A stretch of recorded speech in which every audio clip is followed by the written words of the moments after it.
Mbak, kita udah bisa admit belum ya?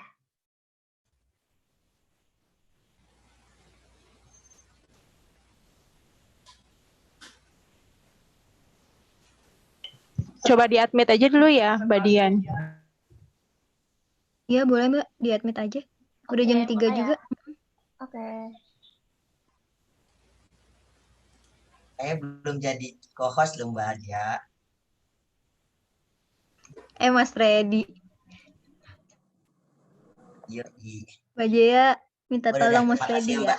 Sudah, Dah. ya Mbak Jaya. Makasih Mbak Jaya.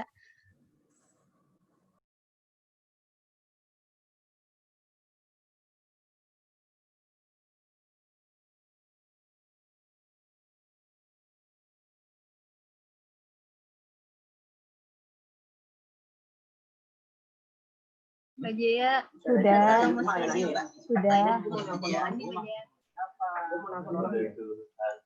Jadi setahu gue dia pakainya kayak Resia Kusuma, dia nggak pernah pakai yang satu lagi. Karena kan udah dipakai sama dia ada. Itu ada foto dia tuh. Iya, ternyata dia ada.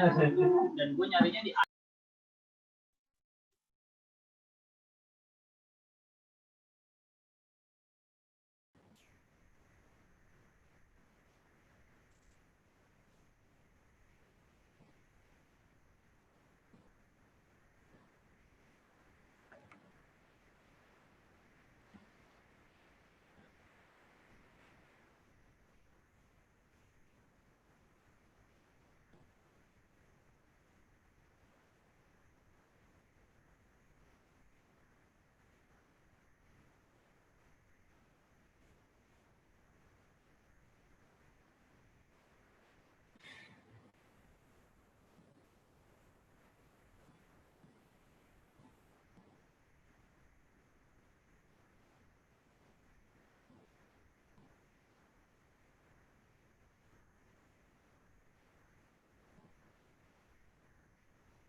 lumayan.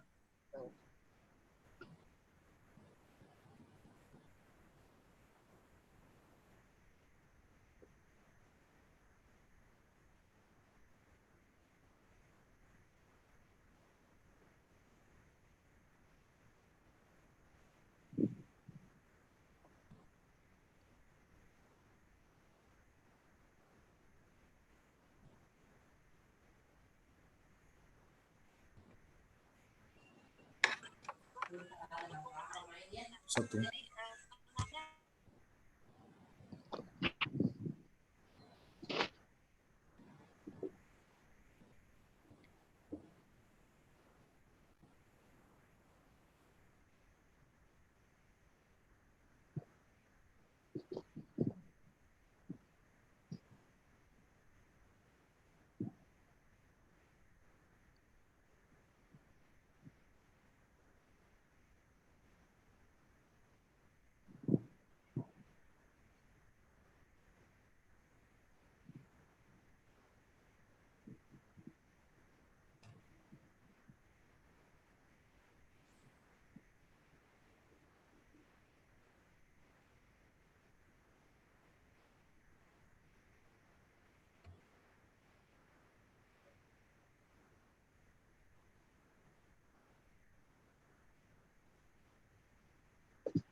Good afternoon, ladies and gentlemen. Welcome to the Post-Pandemic Participation Matters International webinar held by School of Communication at Atmajaya Catholic University. Before we officially start the event, I would like to inform all of the participants here to pay attention to the following rules. First, please turn off your webcam and mute your video during the presentation.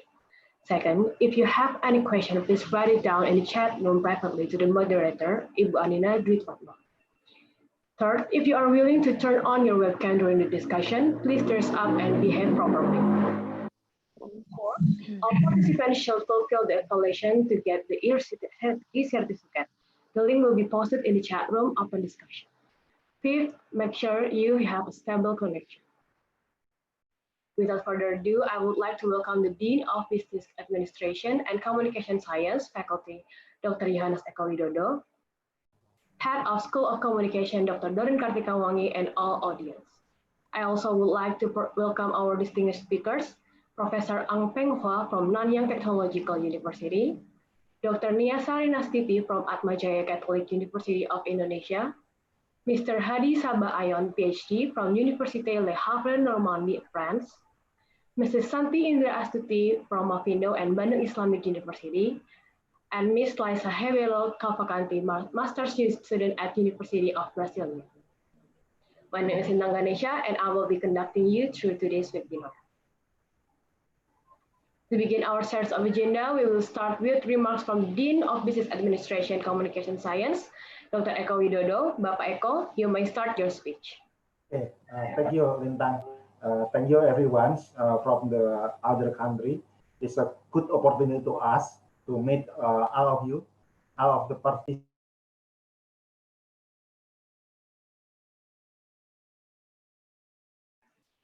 Bapak Eko, I'm sorry, but I think your microphone is muted. Yes. Okay. Sorry. Good afternoon. Good afternoon, everyone. Thank you for your join to this international webinar. It's the international webinar related to the 11th anniversary of the School of Communication at Atmajaya Catholic University. And this topic is very important now because, as you know, that the world is facing the same big problem now. And so the world is also need a big solution now. Solution not from one person or one country, but solution come from all of us, all people from our country, like this webinar. We join with Mr. Hadi Sapa Ayon from France, and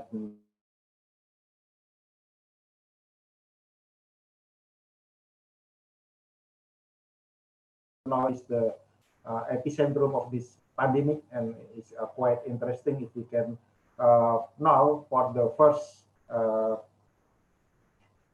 source what happened in Brazil, in France about this pandemic. And I think this collaboration is very important, not now, but also in the future, because sharing idea and information among countries, among scholars, among academicians like us is important to solve one of the big problem. One problem is about pandemic, about economic, and etc. So enjoying the international webinar and Linda. Thank you, Bapak Eko. Before we start the plenary session, I would like to invite Professor Ang Peng Hua from Nanyang Technological University to deliver the keynote address. Professor? Okay, yeah, thank you. You may start your speech. The slides will be up, will be controlled by you. Or shall I share the screen? I think it's the slides.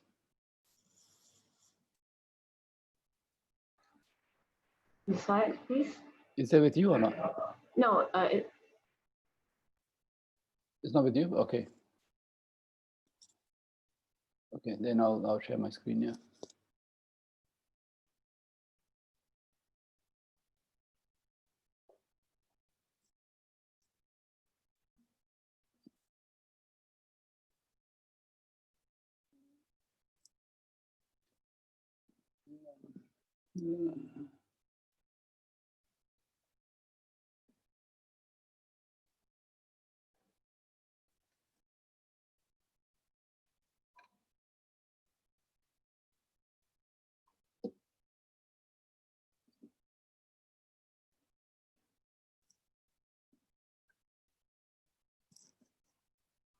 I guess my question is, can you see the screen?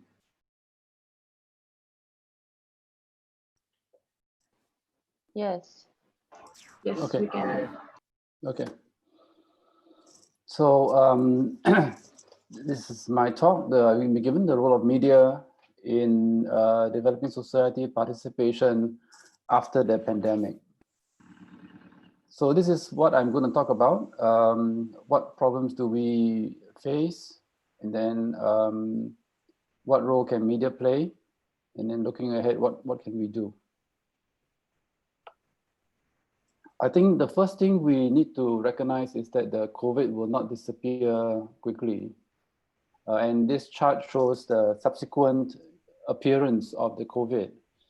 So although we say after the pandemic, the reality is that it will not entirely go away. It will gradually fade, and you can see the humps getting smaller, getting lower, but they will not fade. So I think we still need to live with some element of the COVID in the future.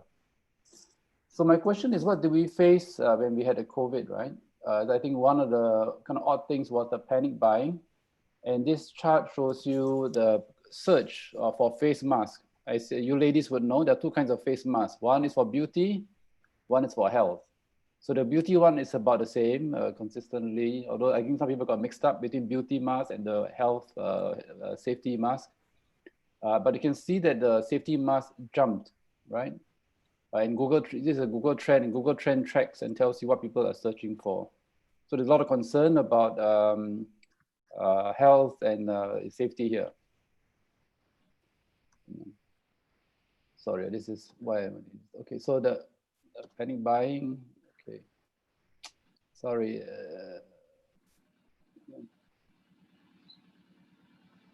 Okay.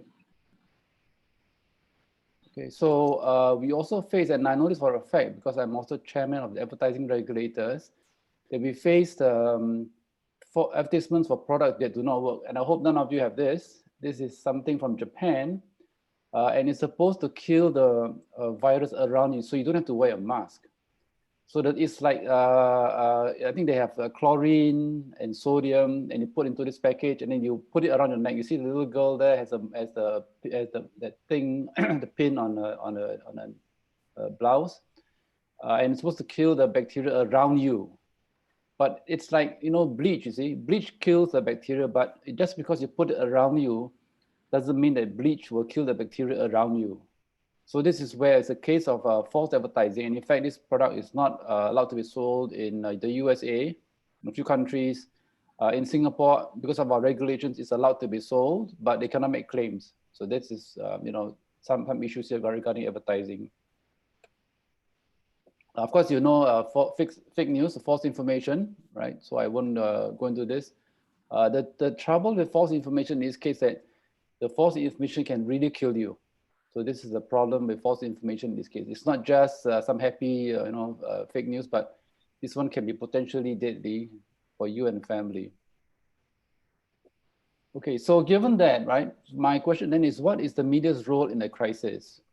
So I think that there are these three or four things, and they happen to start with the letter C. I'm not a genius to start this. So I think the first one is to communicate information and instruction, telling you that there's this thing out there that is harmful. You must wash hands for 20 seconds. You must wear a mask. You must keep a distance. Then we must stay at home also, right? And number two is actually very important, as we now realize that we want to connect. The connection is both for our physical and mental health, right? So the physical health, because you connect with people, you get resources, where to go, what do you do, is it safe to go there, right? Shopping, so the connection there. And then the mental part of it is to know that you have this a source to talk to people. I've done work in this space. What happens when people are not able to communicate? And right away, the biggest thing that comes up is an increase in anxiety. And in fact, I'm still doing some research in this area in Kashmir, where they cut off the internet. There is a 20% increase in visit to psychologists and psychiatrists. So this is of course of concern, and we have something to look at. I'll talk about it a little bit down the road later. That is, talking about how we might look at psychological harm as a result of the quarantine. The third one is to come and correct, and the idea here is that you put out information that would correct, either correct people, correct the facts, or correct situation. This is of course a fake news, but beyond that, it is also reassuring people about situations. Right? It is a bit different from the first one of communication, because you're not just putting out these facts there, but you have a deliberate aim of changing people's minds or attitudes or understanding of situations. So I have two kind of broad areas, right, about what the media can do. We know what happened. So the big question that we're not asking is, as media researchers and media scholars, what is the media's role in the future, right? And this is our interest in this space. I want to put out a few of these, and I'm sure it's not exhaustive, but there are areas that kind of impact us. I think impact us quite immediately, right? So the first one is mentioned there, less travel. The diagram on the left shows the coronavirus attacking the Earth. I'm not sure whether you eat it up or not, but it's attacking the Earth. Okay, so the first one, let's try. And here I am, right? So the first one, here I am, and there you are, right? I love the soup buntut in Jakarta, right? And in Bandung, right? I'd love to be there, but here I am, right? And let's travel. And as you know, the airlines are suffering very badly. I think 96% of air travel is off. There was a statistic that in the year 2001, after September 11, when the terrorists attacked the USA, there was a mention that at a time, at any one time in the sky, there are 2 million people flying. In other words, any one time at a time, 2 million people are in the sky. 2 million people is a lot, right? Think about 2 million people. That's almost half the population of Singapore. It's like in the sky. Imagine that, right? Now we all feel a little more fearful of traveling. I think many people don't go to USA, right? Looking at safe places to go. So then we're looking at local travel, and in China, you can see that the tourism industry is back, maybe 80%, 90%, not a full, but it's back because of local travel. So this is an issue of localism. It may be good actually for local travel industry, domestic travel, but there are larger implications of, does it mean we will be less global? Does it mean there's less globalization? And you can see for our research, the word is need. We need to be globally connected. So what does it mean for us if it's local? Then entertainment boost, meaning that people, they don't want to travel, so they end up watching a lot of TV, a lot of Netflix, right? A lot of TikTok. So TikTok, the stock has really gone up, and the views has gone up. Right, so I happen to have bought some shares in Tencent on the TikTok, and it's doing well. I was surprised. In fact, it was losing money, then suddenly boom! It's now, just check today, even it's like 480 Hong Kong dollars. I think 485 Hong Kong dollars, and then it was like 3 something before, just as early in the year. Right, so big boost there. E-commerce, as you know, but even the e-commerce is changing. I'll talk a bit about that. And then, of course, of education. I just came from, in fact, a seminar with my colleagues talking about how to do online education. And interestingly, one of my colleagues mentioned that the paradigm for offline education is completely incompatible with the paradigm for online education. So offline and online are quite different. You would have seen report that in online education, the young people do not learn as much. So that's kind of interesting. But one of the speakers, one of my colleagues, said that her primary first grade son was in an online course, and the son was totally having fun. So in fact, she was learning from the son, like looking at the son's program, like, what do you have in the program that they're so fun that you actually want to continue reading and learning? I'm not sure, it's a Singapore thing, or is it like this child's thing? So it's kind of interesting. But you can see that I just picked up 3 different areas, right? Travel, because it's something to do for vacation. E-commerce, because something that we need and it's part of our life. And education, because that's what we do. So looking at these 3 different areas, you can see major impacts. Okay, because we are in communication, and we are media researchers and scholars, I think that some things that we can do that is better than average person, right? We know a little bit more than average person. Yes, a lot of the science is uncertain, but we know a bit more than average person. So I think that we can manage the online interactions better. I think that these are some fairly obvious things that that we can do and we can think about, right? So fake news, of course, to clarify confusing information, we can do that. But the new one, okay, second one, so social selling, that's a new one. I talked about e-commerce. E-commerce is moving to social selling. So it's no longer just that the platform is available, but they're using influencers to sell products and services. So social selling is a new thing that's coming up beyond just the e-commerce platform, but social selling.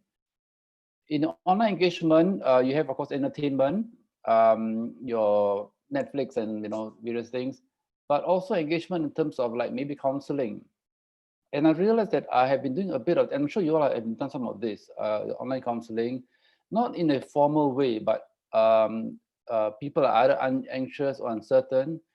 In the cases that I gave some kind of counsel, it was 2 friends who had lost their jobs. And I think that it affected them because normally, you know, when you're up against a bad situation, you can think of choices. What should you do? But for some reason, they didn't seem to be so clear. They seemed to be a bit unsettled.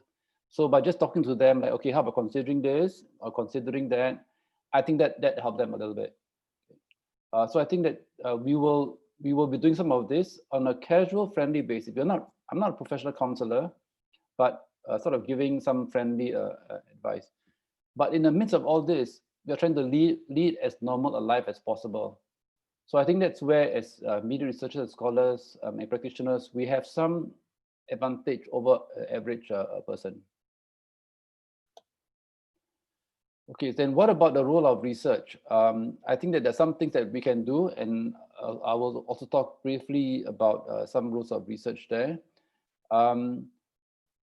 Some of the things about research that we should note is that it is not always common sense. I mean, that's why we do research.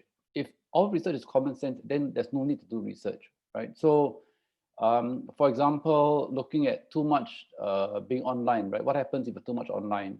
The physical harm. So people talking about how some people's neck they get neck pain because they keep looking down at the screen, right? It's a physical harm. In Japan, they call them the thumb tribe. They think that the people who use a thumb on the mobile phone, the smartphone, their thumbs become bigger or longer. Okay, so I know I'm not sure whether it is, but you know, looking at some physical changes as a result of being online. Then of course the psychological changes. What is the result of being so much online? We are learning some disadvantages, right? So I think that's where our research can inform the public, like, okay, this is good, but like vitamins, if something is good, more doesn't mean it's better, right? So there's some limits as to what we should do. Online education, we now know that it cannot go far. Then what do you do, right? How do you make online education more engaging? And like in the case of my colleagues' primary one child, how were they able to make it so engaging and fun for the primary one child, right? Everybody was apparently busy putting my hands and, you know, engaged for the entire 2 hours. It's amazing, yeah. So what can we do? It's a bit different from us in tertiary, but university, what can we do to help online education? Correcting some misconceptions I mentioned here. There's a phenomenon known as over-communicating, and we discovered this in Singapore with SARS. This is more than 10 years ago now. When SARS broke out, there was a lot of communication about you know, what people should be careful about doing. You know, don't put their hands to their face. You know, keep a distance and all that. But what they found was that when you communicate too much, you keep stressing the same message, you get a boomerang effect. People do the opposite. It is quite a well-known phenomenon. And in fact, I know my colleagues are advising the Ministry of Health in Singapore that be careful, do not over-communicate health message, because people then do the opposite. That's why they call it boomerang. People do the opposite of what you tell them to do. Right? And then this the final point that I have, it's possible to build close relationships online. It takes a long time. This is from research from my former colleague, Joe Walter. It's now at Santa Barbara. And this was his theory. It's a very old theory, actually, 1996. And it's funny, but people just seem to be discovering this now in information studies. But it is possible to build close relationships, which means that going forward, even with just online, it's possible, but it takes a long time. You're talking about 3, 4, 5 times longer than normal to build a close relationship. But the point is that it is possible. So being online doesn't mean it's entirely hopeless. There's something that can be done. So here I'm going to show you some possible misconceptions, right? So this is an interesting study, and it's a survey, and I thought this highlights a point that I want to make, right? That in the future, going forward, the Americans say, okay, this is saying because this is, you know, a survey asking people, right? They plan to spend less time with the media after the pandemic. So it's kind of interesting as to how they plan to spend the time in the media. And expectations to spend less time in media after the pandemic, after they get out, because they've been spending so much time. So this is interesting case as to whether this will happen in Indonesia or not, right? So it's worth looking at this question, right? Second one, this was an interesting case. What happened is that you can see this number has increased now, almost 60,000, now coming 60,000 people telling the government no, they do not want a wearable device They will help them in contact tracing, whether they've been in touch with somebody, they've been near somebody who has been found to have the COVID virus or not. People don't want to wear this thing. It's a device given to them. It's what you see the X there. So I wrote a piece in the local paper talking about how it's called Trace Together. They should use this app, and why the people who talked about it are mistaken. They don't understand this and so forth. So I wrote a piece and op-ed about this. I'm sure there's something similar to what you have this in Indonesia, that there are some misunderstandings about what the government is doing, partly because of false information, partly because it's a different context, right? So in Singapore, in fact, I think this was the app that started Apple and Google to come together. Can you do something like this or not? Using Bluetooth. You're not using Wi-Fi, using Bluetooth, and it will ping the person, and actually based on the strength of the signal even, tells you how close you are to the person. And so if you're closer, then of course, maybe you should watch your symptoms. If you're further, the signal will be weaker, and maybe you don't have to worry so much. So it's actually quite a clever device, I think. So I wrote a piece about this to correct the misconception. You can see how it's different in other places. Interestingly, New Zealand, once this tracking app, okay, but only 93 people have signed. I was in Singapore, like 50,000 have said no, right? In New Zealand, they say, oh, 93 people said, please, get us the app, right? So it's a different situation. And I also wanted to show, okay, people want tracing, right? Okay, although not 26 here, they cannot get it to move. India, they want the app from Singapore urgent, right? And even Italy, okay, it says basically imitate Singapore, right? In tracing for the virus, right? So you can see how interesting, the differences are. So let me end. I've been given, in fact, a bit over time already. I just end as a reminder as to what we can do in the media to communicate, right? To change information and instruction, to connect people. And this is actually a major part of it, which is why actually at this time, social media is actually very useful. Yes, we do get fake news, and that's where we need to have our input to minimize the harm from the connection, right? And I think that the social media helps people to be calmer and of course to correct it, but to be calmer and to be psychologically better at these times. And I expect that in the future, we will need more of this. I want to end by saying that, when I recruit students to come to the university, because we have to go out to the high school to tell students to come, I tell them that if you want to save one life at a time, be a doctor. And because many of the good students want to become doctors, I think it's the same in Indonesia, it's a very prestigious industry and it pays well, right? Prestigious and pay well. So I say, okay, be a doctor, save one life at a time.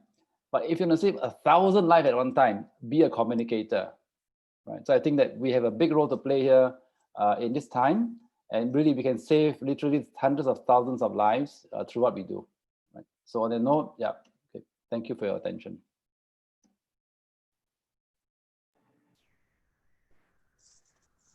Thank you, Professor, for your great presentation. Ladies and gentlemen, to begin our panel session, I would like to invite our moderator for today. Ms. Anina Dwi Fatma is a lecturer at the School of Communication at Atmajaya Catholic University in Indonesia. Her research interests include new media, gender studies, and creative writing. Without further ado, Ms. Anina Dwi Fatma, time is yours. Okay, thank you, Lintang. Good afternoon, ladies and gentlemen. I would like to, before I invite our speakers for today, I would like to introduce them all to you. I will begin with Dr. Nia Sarenastiti. She's our very own lecturer here at the School of Communication, Atmajaya Catholic University, Indonesia. Ibu Nia also works at Accenture in Indonesia with 2 roles as Marketing and Communication Director and Accenture Development Partnership. Ibu Nia also the Executive Board Member of various organizations such as Indonesia Services Dialogue and Indonesia Business Links, and also Indonesia Business Coalition for Women Empowerment. After Ibu Nia, we also have here Ibu Santi Indra Astuti. Ibu Santi is enlisted in PhD International Program, School of Communication, University Sains Malaysia in Penang. She's a lecturer at the Faculty of Communication Science in Unisba, also head research and development committee of Mafindo, Masyarakatan Livintah Indonesia. She is also the co-founder of Indonesia Network of Digital Literacy Activists, or JAPLID. Ibu Santi is doing research and advocacy on misinformation, disinformation issues in Indonesia. She's also involved in digital literacy movement in local, national, and international scope.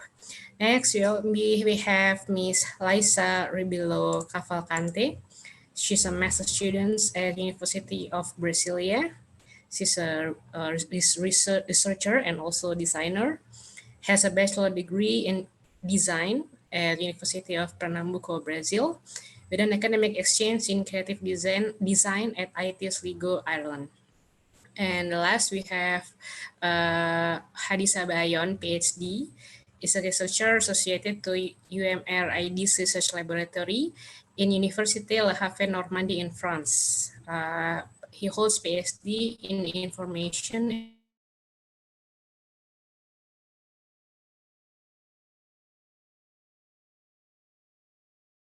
and Communication Sciences. Invite our first speaker for today, Ibu Dr. Nia Sarinastiti. Ibu Nia, are you ready?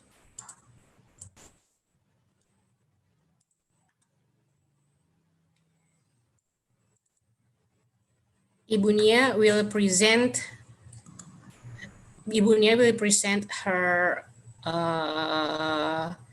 materials, connecting businesses to public costs COVID-19 response.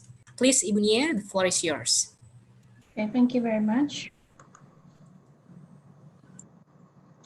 Can you all see my screen?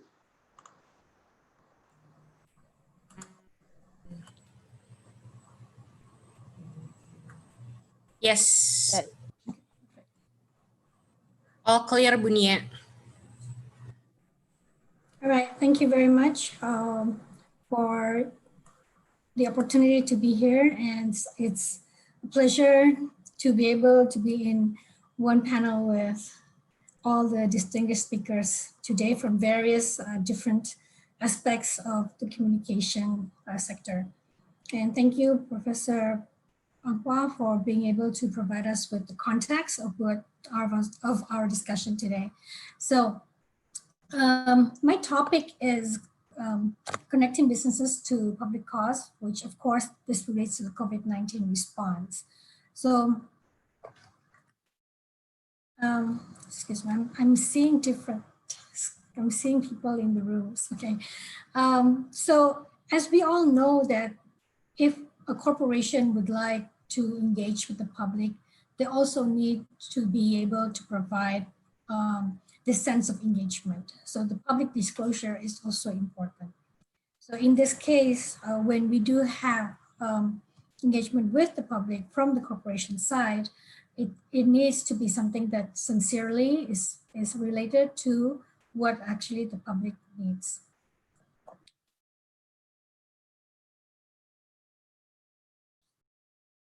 So as you can see in what we are facing in how public cause is being conducted throughout during this COVID-19 pandemic, is that a lot of cities like, of course, Wuhan, London, New York, they have been particularly hit by the virus, and they need to manage not only how the city runs, but actually manage the people. And we can see the differences in how they are actually managing people and how the interaction between them as well. And countries themselves will need to develop the governance and the coordination for public goods. As well as we can see a lot of the communities are getting together, conducting volunteering especially for the disadvantaged, providing opportunities for them to work because they have lost their work and also their earnings. But then it comes to what happens if the businesses, how can businesses be involved in COVID-19 and how can they respond?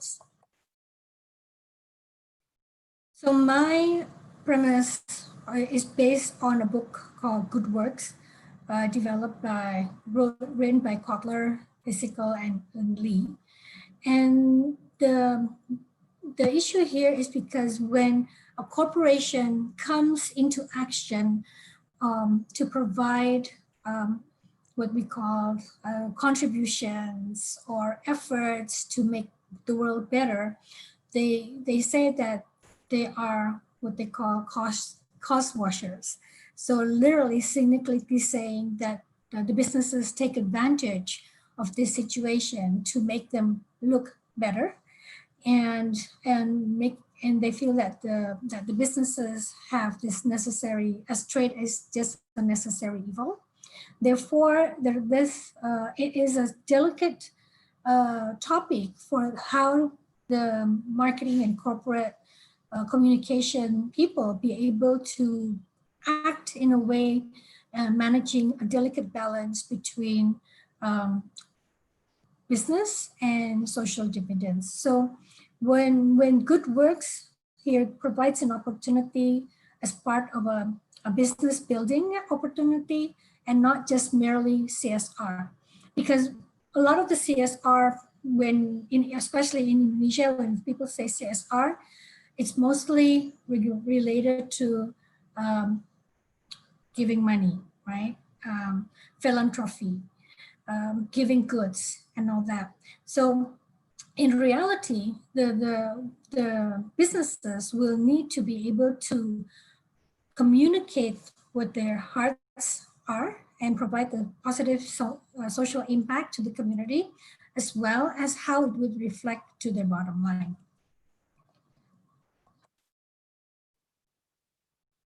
So lessons learned of comparison, I'm looking at how the organization like the police here as in this case, the cops of USDOG, how to fight criminals against business. So who is actually affected? It's not just the business, of course, it's business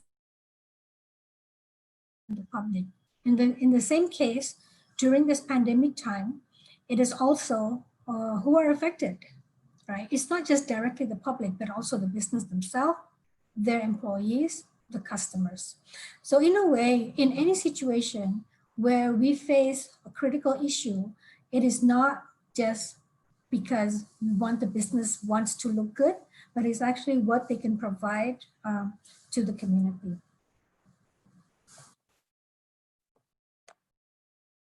So how can actually business participate in a way to convey that the care, right? So the business can participate by showing compassion, by showing care, by collaborating, and by, of course, communicating.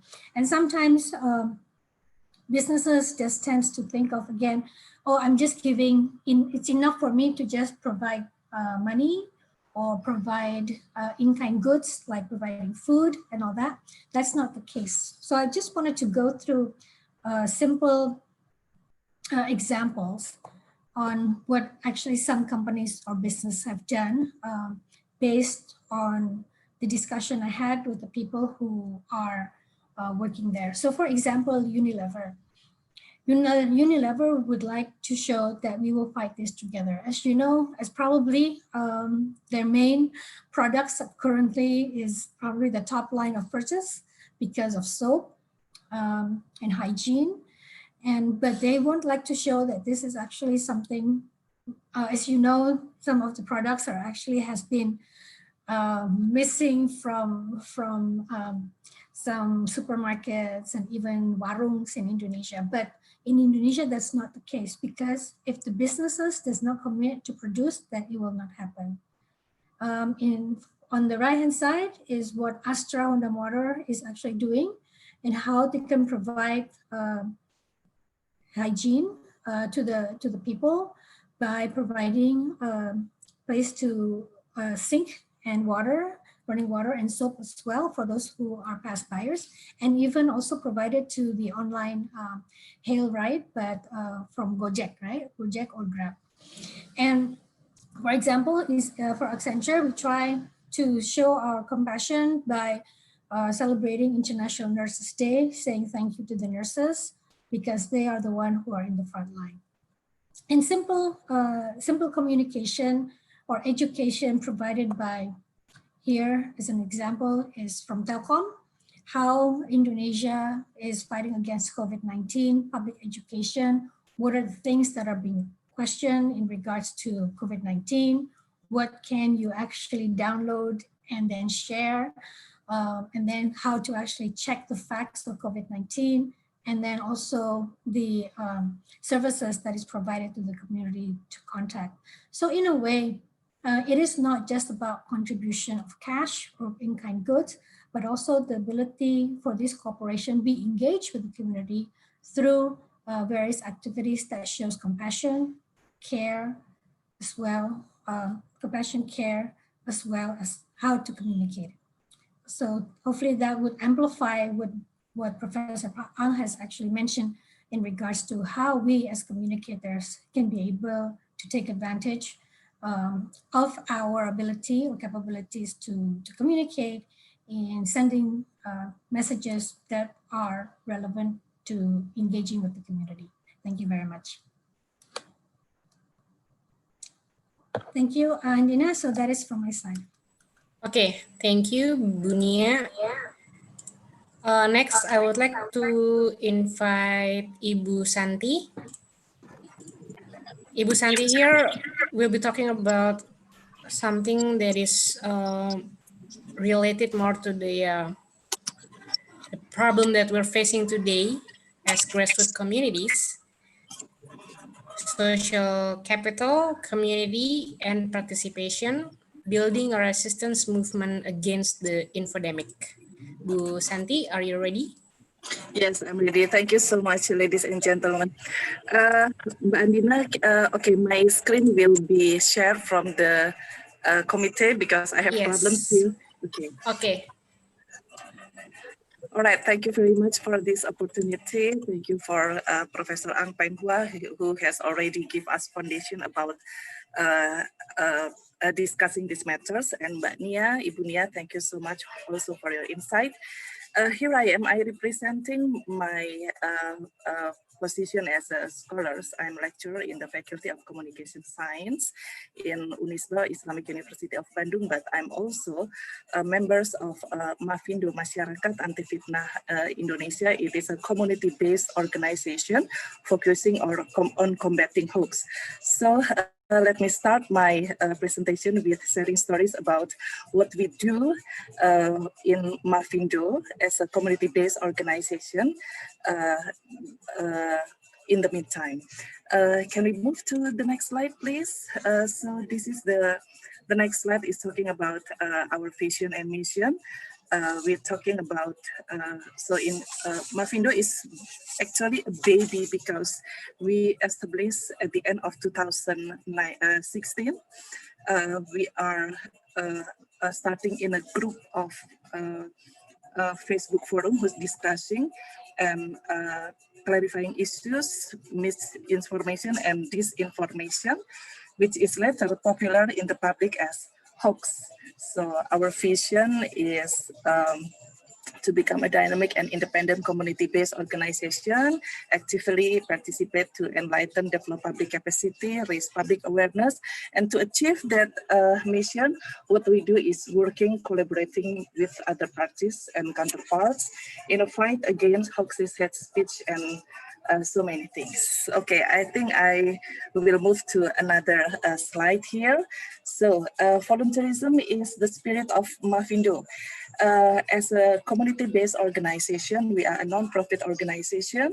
We work with, our approach is crowdsourcing, where we mobilize the best brain and the best commitment we can gain from the communities. We remain independent and neutral. That's why we don't receive any funds from the government to be to remain independent and neutral, and we managed to doing our activities based on crowdfunding and also being powered by other other organizations or other partners as well. So as a community-based organization, the next slide will displaying the power of collaboration that we can manage. Mavindo Volunteer is spread out in 18 cities right now.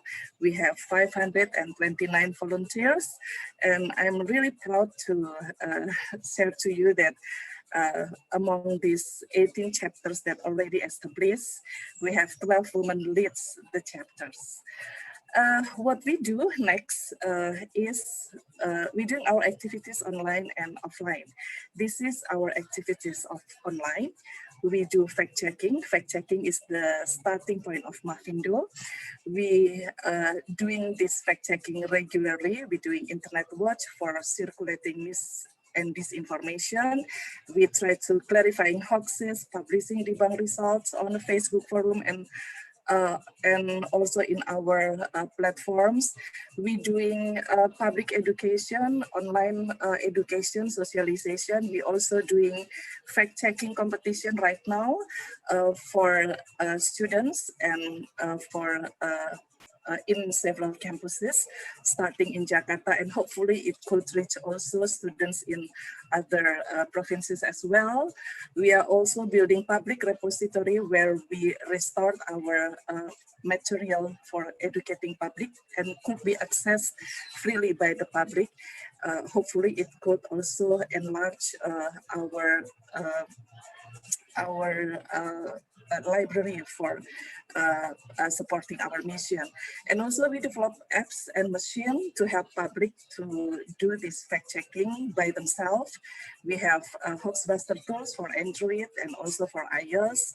We have Yudhishthira, a hoax database used by checkfakta.com, which is comprises several mass media in Indonesia. And also we built a chatbot Kalimasada from WhatsApp.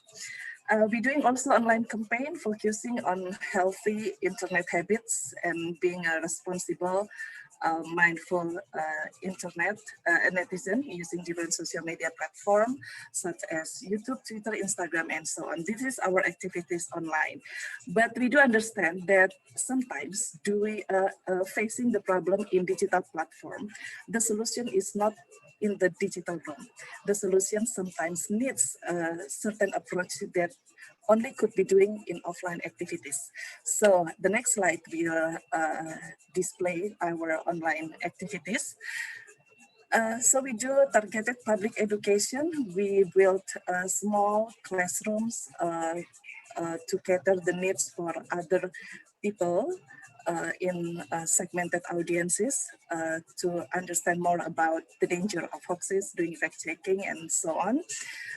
And also in general public education, our volunteers is committed to doing it, going to the road. But of course, this is before the pandemic, such as we open up spaces in public grounds, such as public parks, during the Car-Free Day events and so on, doing radio talk show or a TV talk show everywhere, and also visiting schools, community, and many more. Of course, we are also doing seminar, workshop, trainings, focusing not only in about misinformation and disinformation, but also in digital literacy as well, because we do believe that it is one of important aspects of helping people facing against this misinformation. And also we're doing networking, research, fundraising, and so on. So that is basically our activities online and offline. Why we do such work online and offline? Well, it started actually with the term of hoaxes. We are talking about right now about an ecosystem of information which is harmful now due to the virus of hoaxes. So the next slide will give you the general information about what we are really facing right now. It's not unusual, it's part of our daily life right now, sadly to say, but let me show you this data. This is the overall misinformation annually in Indonesia as captured by Mavindo. We have fact checkers who doing regularly debunking and also a team of analysts who recorded this data. So we can see that start from 2015, as captured again by our databases, only 10 in month reports about hoaxes in Indonesia. But then the numbers spike, rose, increasing until you may see that in 2019, it reached 101 hoaxes per month. So it means that maybe in a day we have 3 or 4 hoaxes a day. What a number. I think you are already aware with the situation, but because again, as part of the community in this information age, it is surrounding us right now. So this is the reason why Mavindo is here, and this is the reason why we are right now became part of this movement against this misinformation or disinformation. In several occasions, the number of hoaxes rising in particular issues. For example, when there is general election, wow, what a general election last period. And then when we have a disaster, yes, hoaxes about disaster posed to be one of the weakest point in ways in mitigating the crisis. And in a time right now when we are facing with this pandemic. Okay, let's move to the next slide. The next slide will, okay, next slide please. In the next slide, we will see how the situation of pandemic globally not just gives us the attack of the virus, but also comes the mis or disinfogenic. This is the theme, the key themes of the misinfodemic that is already listed by Julia Posetti, one of my favorite researchers in this field. There are 9 key themes of this mis or disinfodemic regarding the pandemic of COVID-19, from the origins and spread of the virus, false and misleading statistics, economic impacts, discrediting journalists and credible news outlets, medical signs, symptoms, impacts on society and the environment. This is very local. And also politicization. Well, when it comes to politics, it's not just became focusing on health issue, but many more issue. And in a country in a country like Indonesia, where we still have the seeds of polarization remain from the last year general election, it poses us a huge problem. And also we have content driven by fraudulent financial gain, yes, in this situation. And then celebrity focus disinformation, not just Tom Hanks, but also many more like Bill Gates, which is involved in or being mentioned in some conspiratory theories. Although this theme is listed by the UNESCO, but we have this kind of general theme also in our country. So how or what is the situation in Indonesia? Let me show you what is the general situation in Indonesia regarding this COVID misinfodemics. Next slide, please. So in the next slide, Mavindo has already collected up until now this data that I displayed in the slide is only until April 2020, but actually based on the recent data published by us, we have 488 items of hoaxes, which is already debunked by our fact checkers. This hoaxes regarding COVID-19 misinfodemic is not just health issue. We have hoaxes regarding misinfodemic of COVID-19, which is also touching the ground of politics and religious themes as well. So these three is the top of the misinfodemic COVID-19 in Indonesia. 50% about health issue and the others is politics and religious themes. Who's being targeted by the hoaxes? Based on our analysis, it's simple content analysis actually, but we found out that the government became targeted by the misinfodemic of COVID-19, 32%.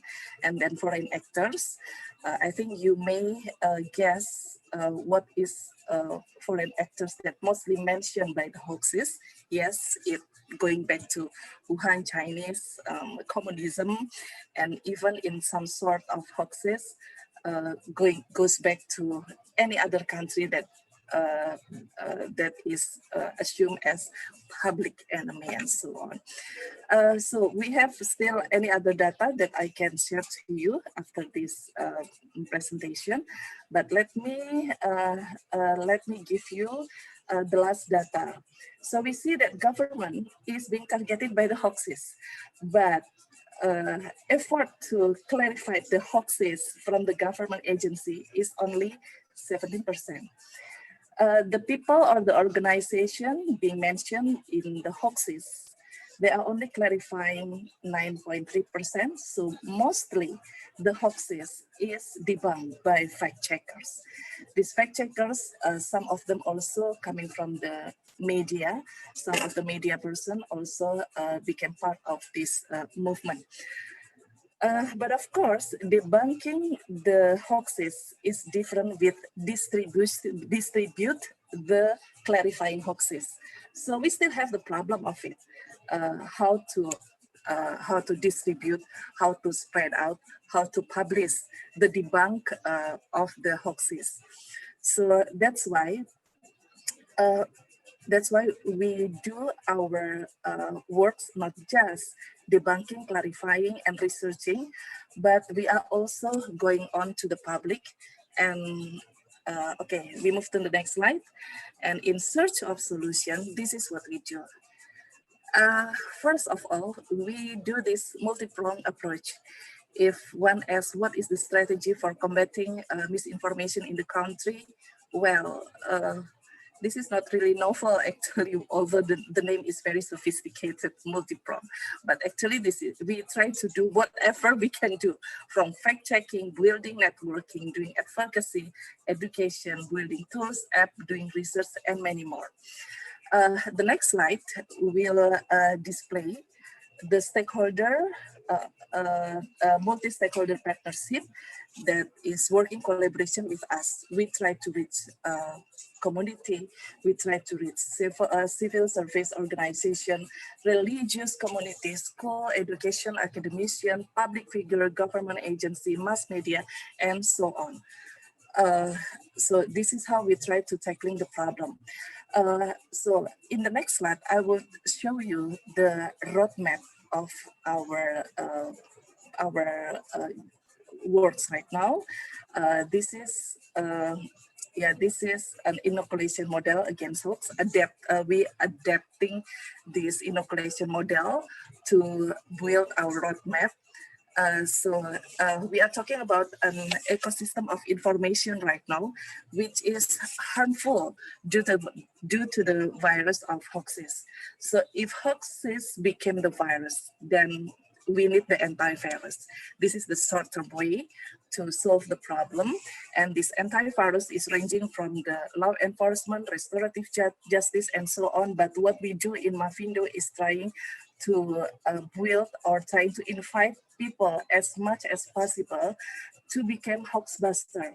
This hoaxbuster will help us to do campaign, to educate others, because our hand is just limited. And then also even doing digital surveillance. We are talking now not just something like Facebook, where we can see when the hoaxes is spread out. We're also talking about dark social, WhatsApp, which is now became a place where hoaxes is breeding.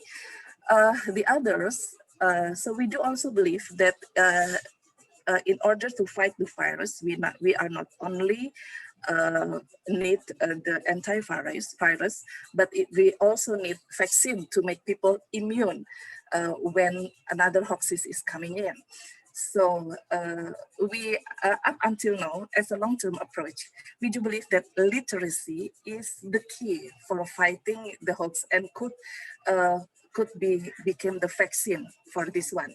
What kind of literacy? We embrace anything literacy, digital information, digital literacy, information literacy, media literacy, even news literacy. Okay, anything about literacy, we found out that it works well for helping us fight the misinformation and disinformation, and it is badly needed now.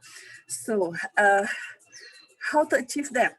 Okay, we see, okay, move to the next slide, please. So from the stories of Mavindo and how we try to fight against misinformation, disinformation, and how we try to invite others to be part of our movement, so we found out that participation is the key. What kind of participation that I'm talking about based on our experience? It is something that's simple, it is something that's manageable, and it is consistent. I do agree with Professor Ang Peng Wai. It should be attractive, it should be fun, and something that could invite others to be part of this. We are a community-based organization based on volunteerism. We don't pay people to do this, but we ask them to give their contribution and commitment to be part of this. So that wise, it should be something that's really inviting and enjoyable. And also, we do believe that start from the closest environments works well and give snowball effect for this kind of participation. Okay, let's move to the next slide. This is just, the next slide will, okay, this is just an example of our program back in 2019, where in 10 months, we designed a program called Stop Hoax Indonesia. It should be very simple enough to be understood and comprehended by others. S means see, T means talk, O means observe, P means prevent. And then we try to, we produce 10 videos, 9 of it in the form of drama series. And then we held workshops in 56 workshops in 23 cities. By this kind of movement, just Stop Hoax Indonesia, we can reach 1,425 housewives and 3,534 young people in school, in college, and in any other youth communities. So 10 months after this program is started, at the end of 2019, last year, we can reach more than 20,000 people. Of course, okay, move to the next slide. I do understand that you are part of a much better equipped and also much large community, but the thing is something that starts simple if it's designed and really enjoyable for other people, and we can invite people to be part of this, it could give huge effect. But of course, we have challenges also for sustaining participation. So this is at least these 4 variables are our challenge for sustaining participation. First of all, agenda priming. Well, people came to the campaign being interested with Mavindo or any other campaign, any other causes for personal motives. which could be very different one for another. We have to emphasize a single agenda that works for everybody. That's a challenge. And then we have to maintain participation and commitment, maintaining involvement, not just in the level of discussion, but also prompt to action. Handling diversity is another challenge that we face. There are different perspectives, different situations, different contexts. In the discussion, it could be very hot because so many people with so many perspectives coming in. And because Indonesia is so diverse, we have 18 chapters to maintain from Sumatra, Java, and also any other island. We have such a variation of cultural background. We try to approach all the problem by socio-psychological approach because, as I have already mentioned before, this is a community-based organization. We don't pay for any volunteers. This is volunteer-based organization. So we have to really managing the diversity and also managing conflicts in a smartest way. But of course, conflicts is unavoidable. We try to emphasize communication, empathy, trust, and back to original values, guiding norms, and so on. And that's the challenge that we face until now. Sometimes it works, sometimes it doesn't work too, but we always move on. So, okay, after discussing and sharing with you our problems, our achievement, and another things, what is the meaning of all of this achievement? Back to the topic of this discussion. Okay, next slide, please. We are talking about social capital. To put it simply, the social is the capital. Mavindo will not cannot reach all the people without resources on this one. So the social is the capital, the aspects of the social context that have productive benefits.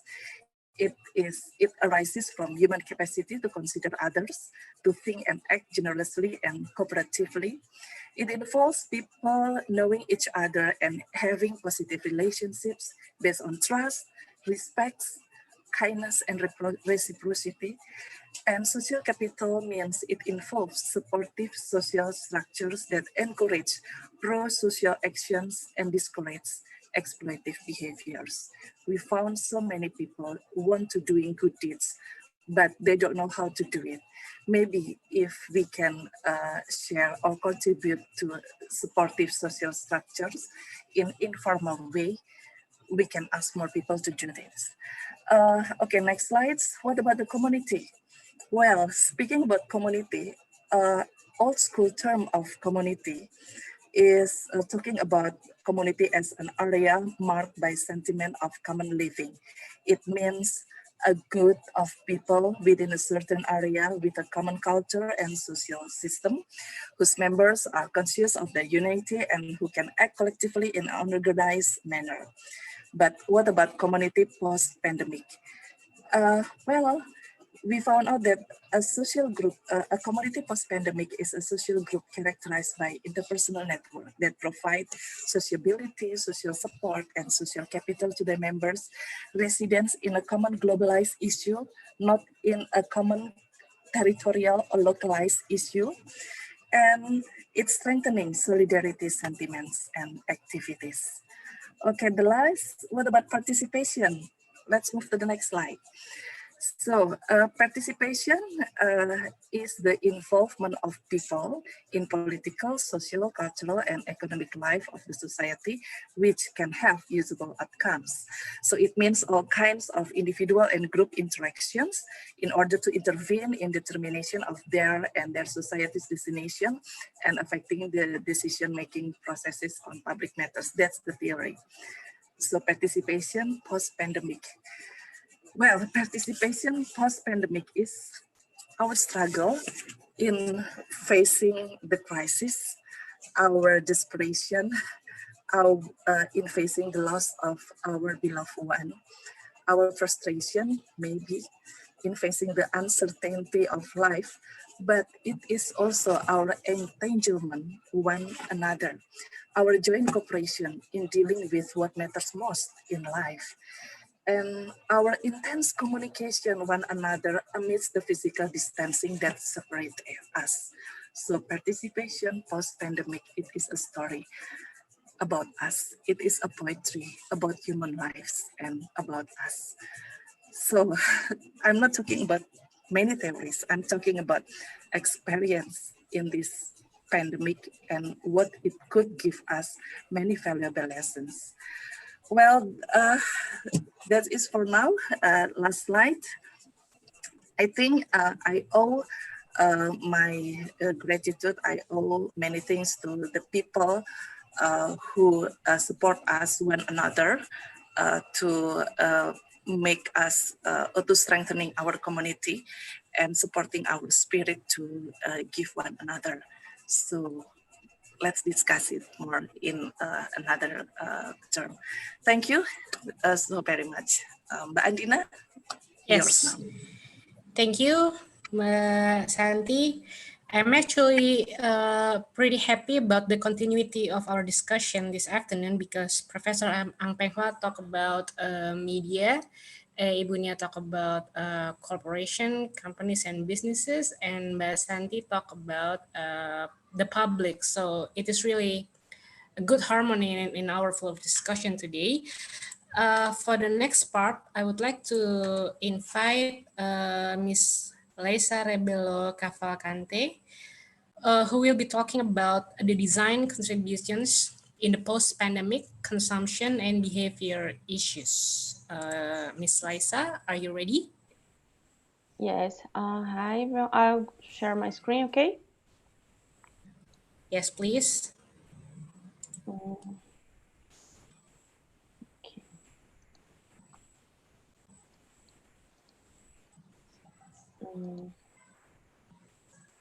Okay.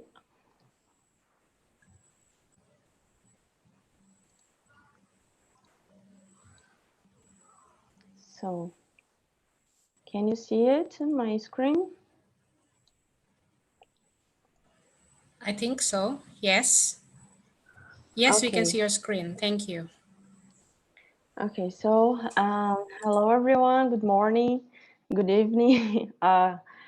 So I'm Liza Rebelo. I'm a designer, currently a master's student at University of Brasilia, and I'm researching about design and social technology. So I'm going to talk about the design contributions in the post-pandemic. First of all, I think as many of you had researched a lot about the coronavirus situation, and me as well. And I started to see connections with the situation with my research, which is design in the context of Anthropocene. And I don't know if many of you have heard about Anthropocene, that is a new concept to nominate the present geological area. And the Anthropocene recognizes the mankind as the major responsible power of transformation the environment. And I brought this image from the city center of São Paulo, which is a situation completely changed by mankind. So we have seen the environment totally changed by humanity, and all the problems we face with environment, such as climate changes and pandemic as well, are side effects of those actions caused by mankind. So what we have seen so far is that the coronavirus has changed completely our the way we live, the way we work.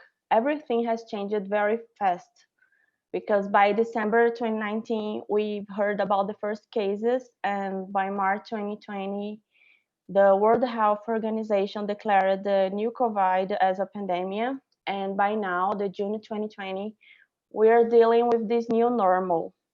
So what we have seen is that humans are very, they have this power to adapt very quickly. And we have seen changes in behavior and consumption. We changed the way we work, we study, interact very quickly.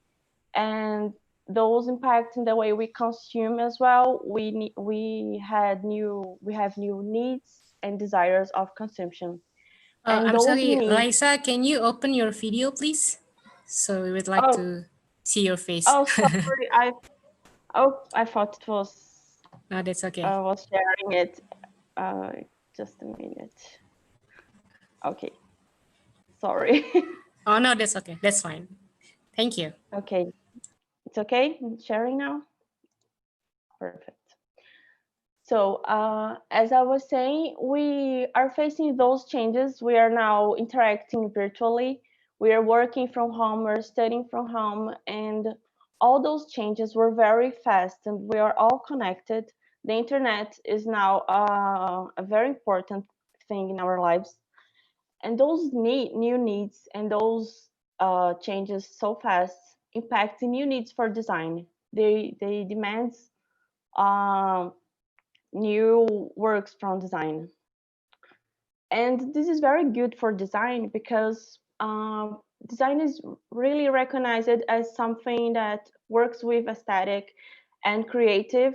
It's creative, of course, but design is to solve problems. And me as a designer, I always try to bring this to say we solve problems, and we want to work in this situation. We want to play an important role, and I think we are already doing it because we are working this design for the real world, which is something that Vitor Papanek, a designer from the late 70s, he was telling the designers, the new students, that we need to work for this change. We need to work to the real problems. And now with this pandemic, we have a really big issue that everyone in the whole world are facing. And what we have seen so far is that design and communication, they're working together, developing apps. These apps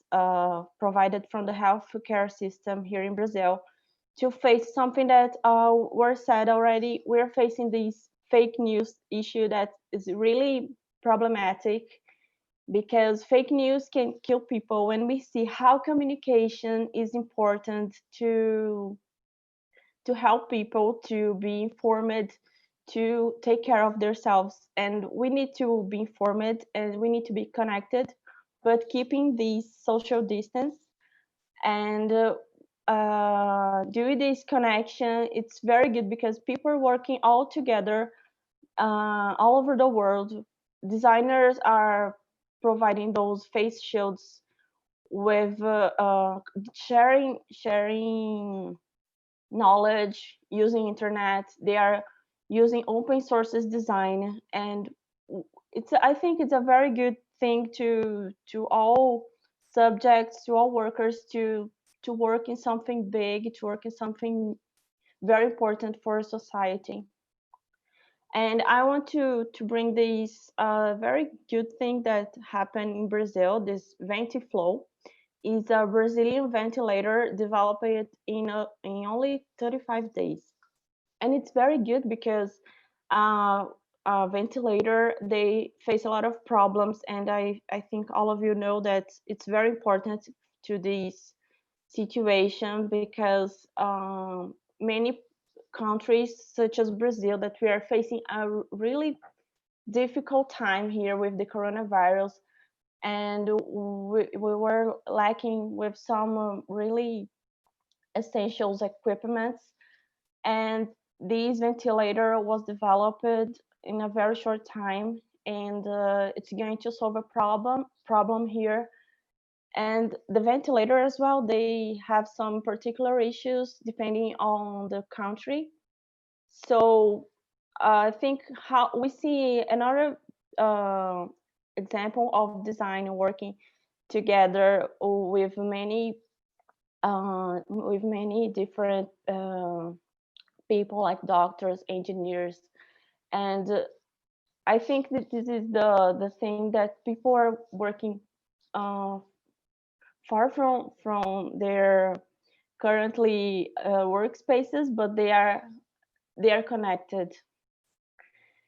And from now we are talking about this era of the new normal, and I think we have these three big issues: the social distance, hygiene, and protection, that are changing the way we live actually. And I brought some examples of designs that are working this new normal, because as were said already, we don't know when it's going to end, the situation of the pandemic, and we need to live through it, and we need designs, we need to live this new situation. And I brought this example of the Here Comes the Sun blanket, developed by Paul Coxage, a British designer, and is an open source design as well. And I think this is more a speculative design that brings us some ideas to rethink the way we live, to rethink what we are doing. And I think it's very nice to see that people are trying to actually, I see a little bit of humor in this situation, but this is how we need to face this new reality. And another example is these individual DOMs for yoga practicing, created in Canada.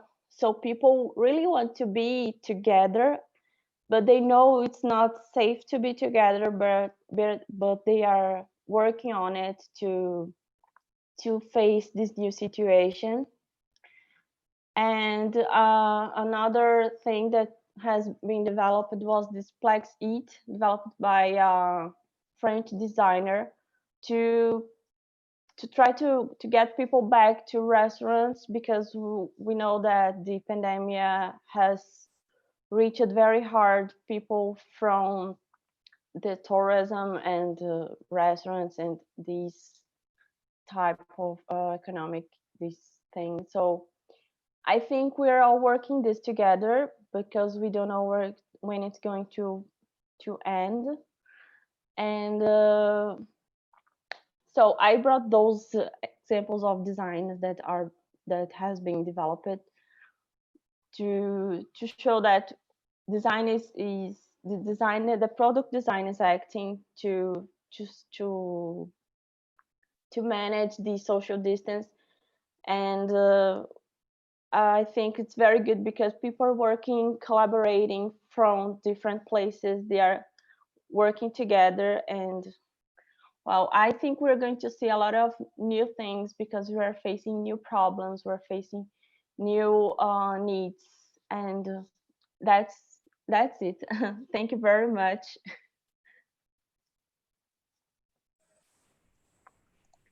Thank you, Aisa.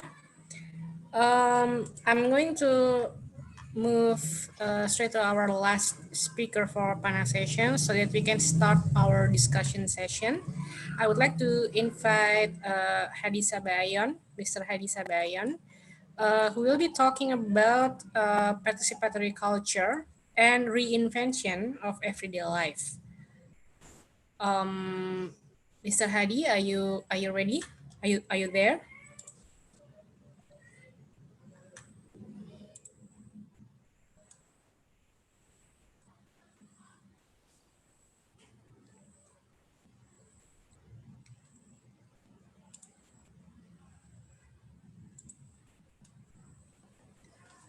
Hi.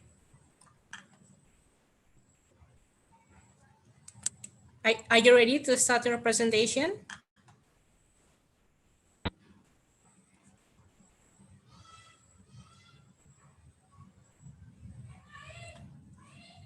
I think you're freezing, Dr. Hadi.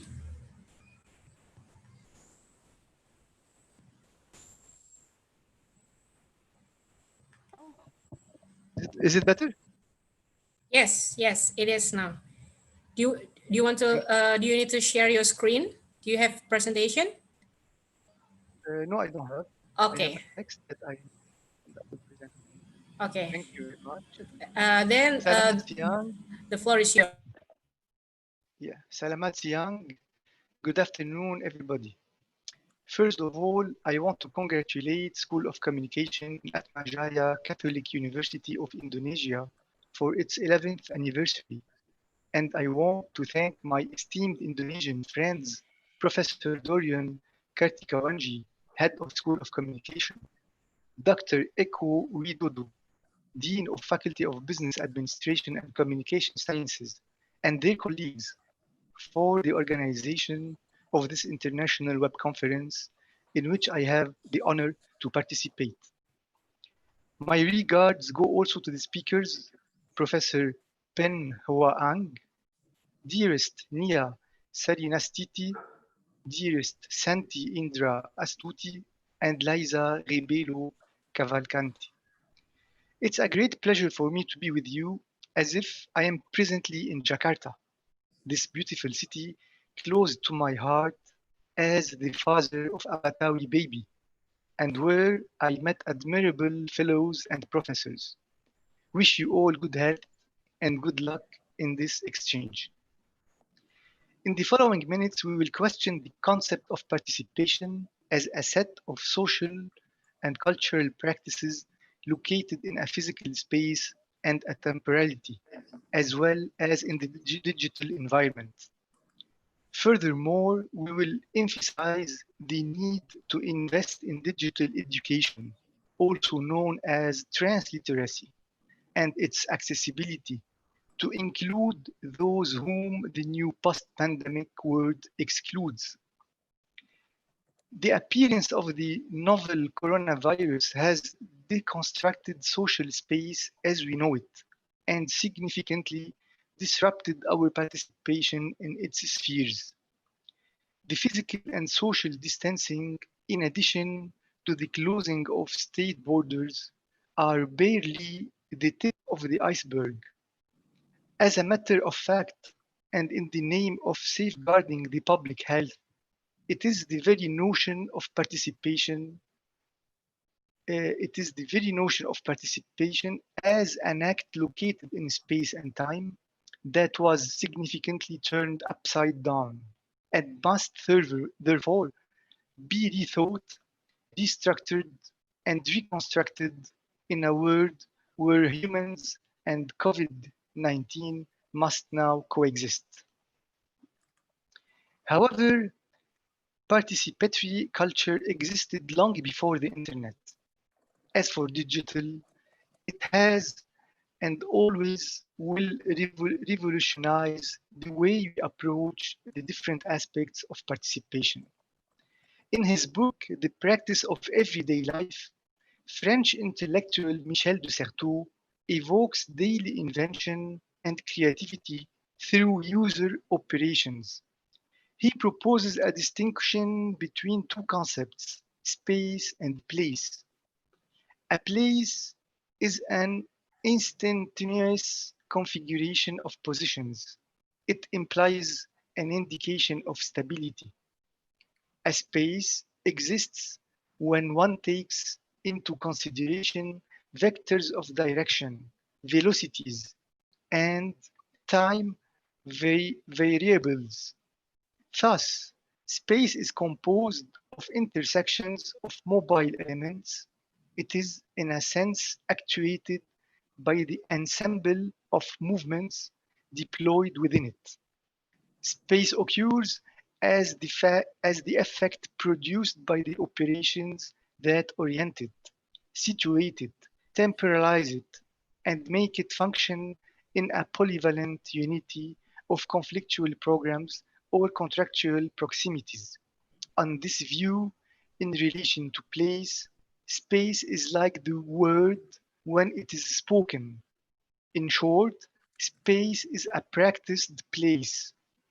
Thus, the street, geometrically defined by urban planning, is transformed into a space by walkers.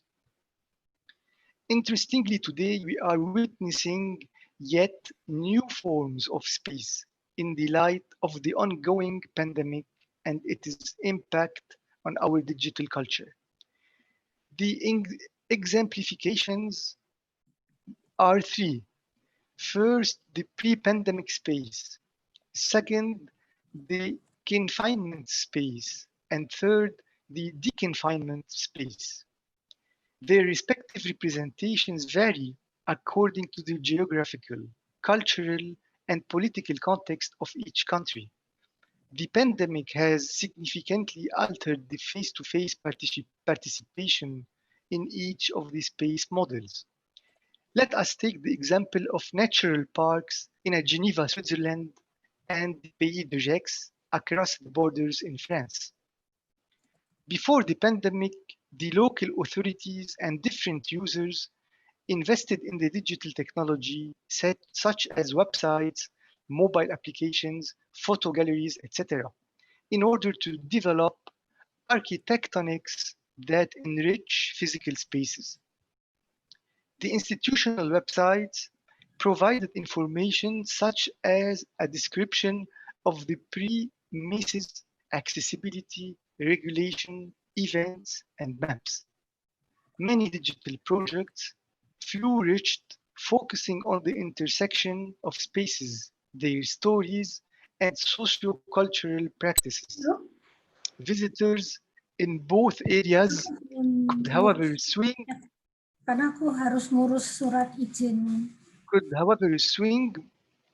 by and have a first-hand discovery of what the place has to offer. Nonetheless, when the confinement measures were enforced, albeit to different extents for both sides, visitors in France were asked to carry a travel certificate before leaving home. A simple task, like visiting a park, now required online research. The partial or complete closure of parks in France prevented any participatory activities.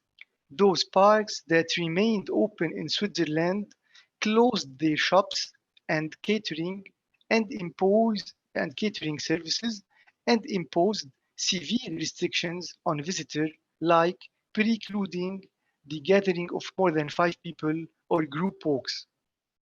Lately, and thanks to the deconfinement, the old participatory practices have taken a blow. Despite the reopening of all parks and limited catering services, some shops and areas remain closed to limit social interaction. Other practices emerged, like off-the-counter orders and self-service, all while respecting strict hygiene rules such as prohibiting handshakes and hugs, wearing a mask, and enforcing the registration of contact details for people going at restaurants for contact tracing. But what about the participative culture in all this? As we all observed, the social networks, blogs, and websites, peer-to-peer services, and online communities continued to grow and develop. Instead of merely popping by the parks, netizens debated measures taken by the authorities and inquired on how to get there by relying on the individual or collective experiences. In this participatory process, users were looking for accurate information to avert uncertainty. There is no doubt about it. SARS-CoV-2 disrupted our society and our lives.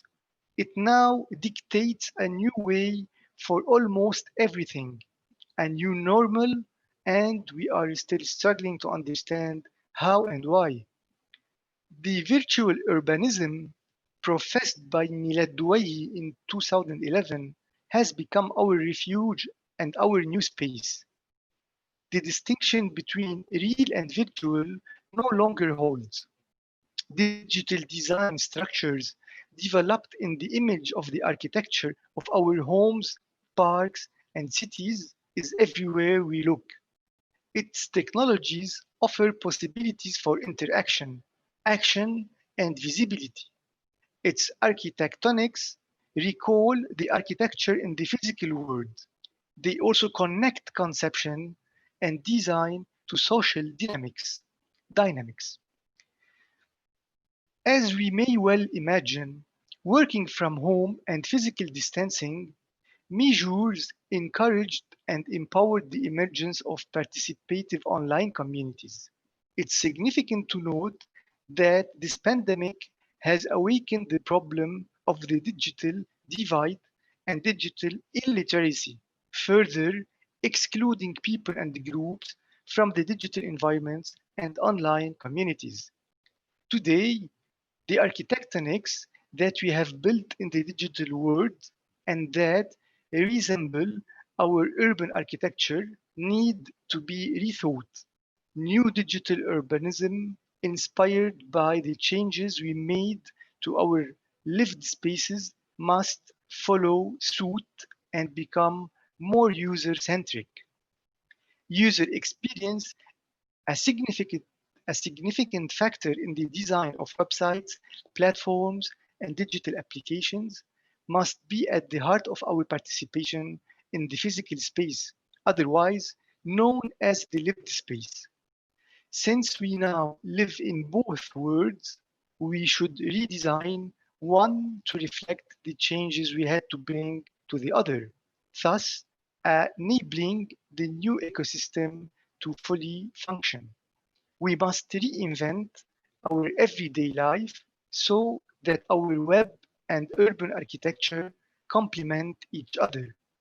As such, our participation models must also be reviewed for better and fairer inclusion.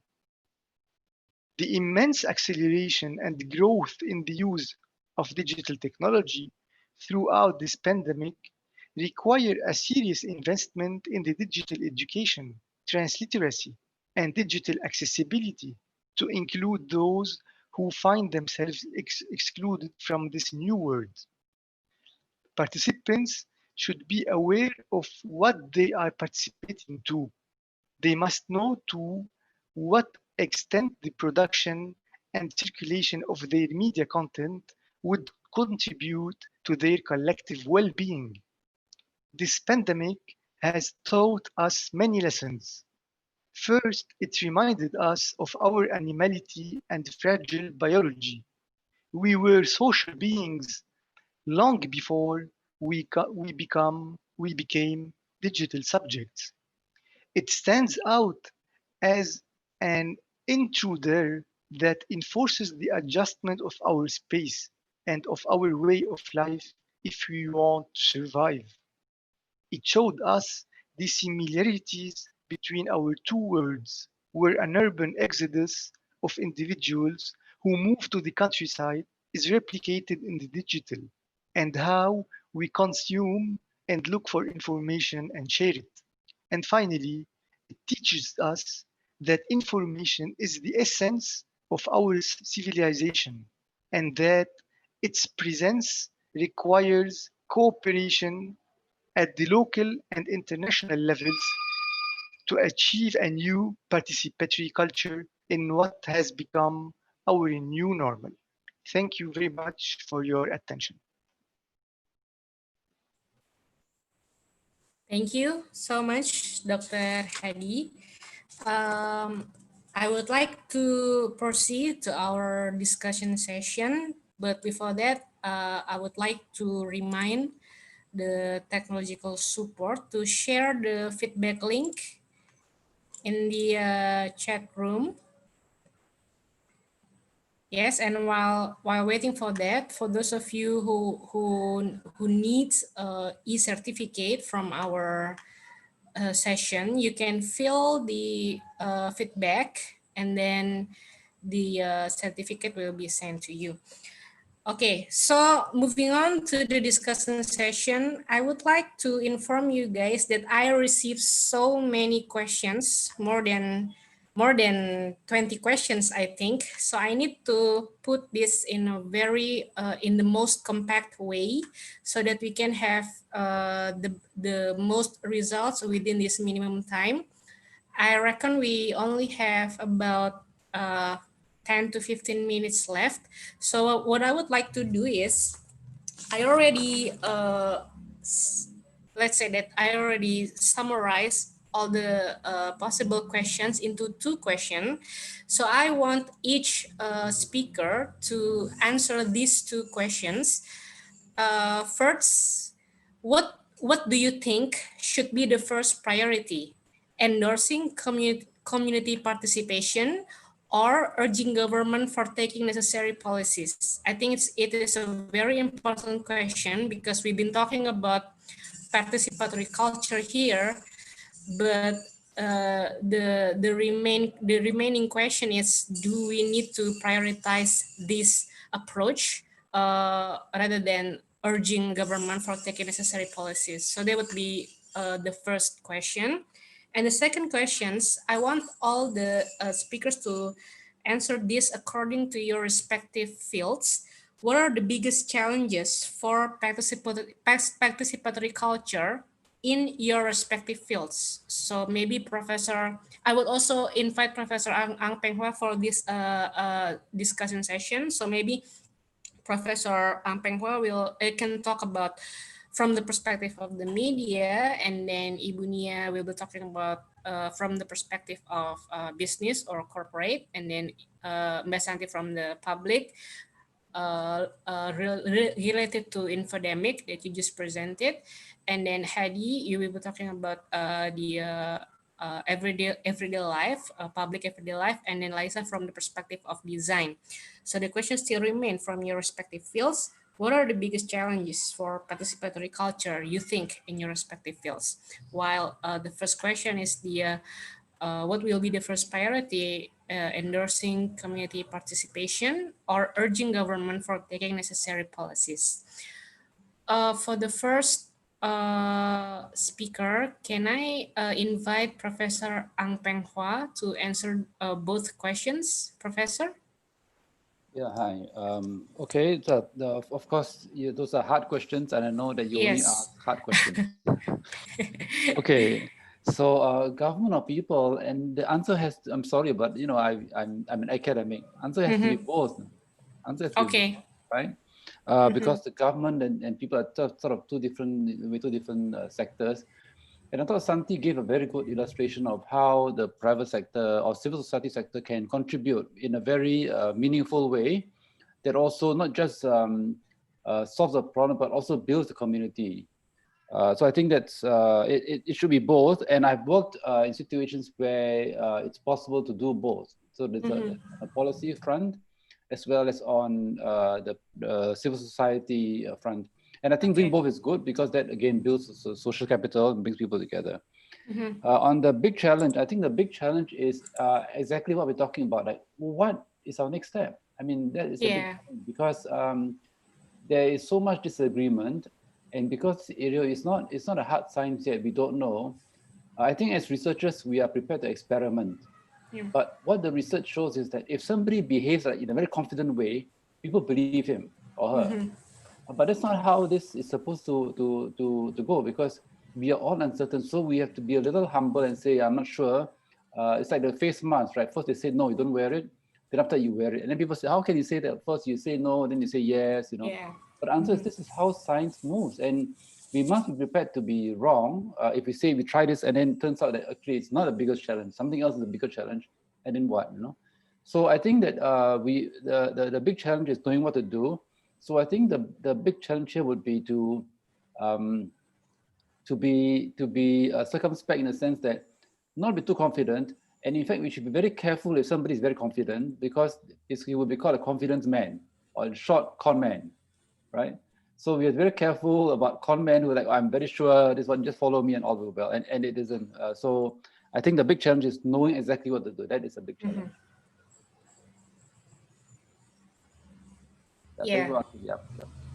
Thank you, Professor Ang Peng Hua, and I agree. I think nobody in the world know what we are going to face for the next months, yeah, and that uncertainty, I agree, remains our biggest challenge.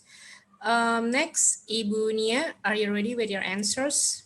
Yes, I am. So, Yeah.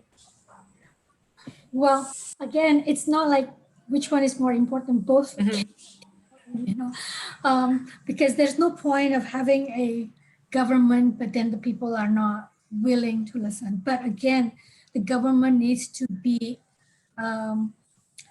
rational about the things that they do, and their policy will need to be able to, I would say, complement each other, not against each other. And that's something that maybe in the last few months for Indonesia, it's been kind of tough because the people can be very confused because, again, who is actually able to say what, and what are the actions that they need to do, and how to actually handle people. I mean, even the community or the people needs to be able to understand that this is not for a sake of one or two people, right?